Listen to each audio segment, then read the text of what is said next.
చంద్రబాబు నాయుడు మంత్రులను ఏదైతే కమిటీని కూడా ఒక స్పష్టంగా దీనిపైన ఎప్పుడు ఎలాంటి నిర్ణయం తీసుకుందాం అనే దానిపైన వీలైనంత తొందరగా ఒక నిర్ణయానికి రావాలని చెప్పి కూడా ఆదేశించినటువంటి పరిస్థితి. సో రుషికొండ విషయంలో ప్రభుత్వం ఆలోచన ఎలా ఉంది, మంత్రుల కమిటీ ఏ నివేదిక ఇవ్వబోతున్నారు, ప్రజల నుంచి వచ్చినటువంటి విజ్ఞప్తులను ఎలా పరిగణలోకి తీసుకోబోతున్నారు అనేది కూడా చాలా కీలకం. రుషికొండతో పాటు కొన్ని కీలకమైనటువంటి అంశాలపైన ఇవాళ క్యాబినెట్లో చర్చ జరిగింది. క్యాబినెట్ సంబంధించినటువంటి అంశాలని ఒకసారి పరిశీలిస్తే ఏదైతే మంత్రులు కూడా కొంతమంది ఆలస్యంగా రావడాన్ని సీఎం చంద్రబాబు నాయుడు తప్పుపట్టినట్లుగా తెలుస్తోంది.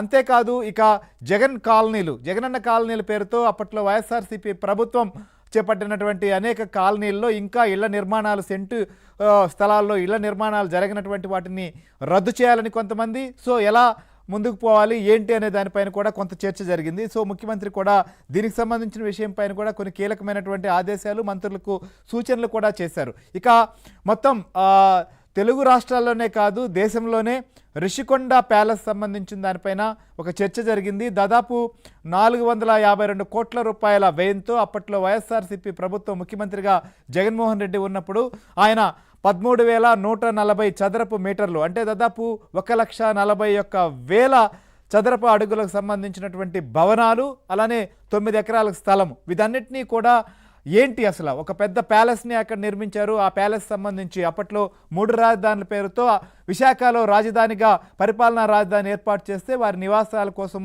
అనేటువంటి అంశం పైన దీంట్లో కోర్టులకు వెళ్ళారు, ఎన్జీటీకి వెళ్ళారు, అనేక రకాలైనటువంటి వ్యవహారాలు కూడా సాగినప్పటికీ భవన నిర్మాణాలు అయితే సాగాయి.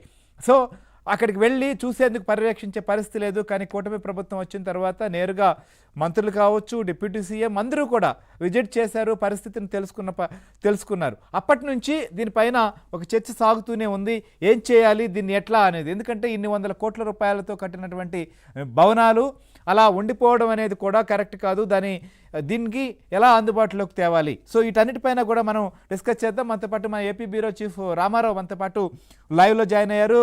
గుడ్ ఈవినింగ్ రామారావు గారు. సో ఏంటి వాళ్ళ క్యాబినెట్లో అనేక అంశాలు చర్చకొచ్చాయి. సో 1 by 1 మనం చూద్దాం. ముందుగా ఈ రుషికొండ సంబంధించిన విషయం పైన, ఎందుకంటే ఇది అప్పట్లో పెద్ద చర్చే జరిగింది. అసలు ఇంత పెద్ద భవనాల నిర్మాణం పైన ఇన్ని వందల కోట్ల రూపాయలు పెట్టి ఇప్పటికీ కూడా దాని మెయింటెనెన్స్ కోసం ఖర్చు చేయాల్సిన పరిస్థితే. సో ఇలాంటి నేపథ్యంలో దీనిపైన ఏం చెప్పారు ముఖ్యమంత్రి గారు, ఏం ఆదేశం చేశారు, ఏం చేయబోతున్నారు, ఏంటి అసలు ఆలోచన, ప్రభుత్వం ముందు ఉన్నటువంటి ప్రతిపాదనలు కానీ ప్రజల నుంచి వచ్చినటువంటి అభిప్రాయాలు కానీ ఏంటి, ఒక కంక్లూజన్కి వచ్చి ఎప్పుడు నివేదించే అవకాశం ఉంది, నిర్ణయం తీసుకోబోతున్నారు?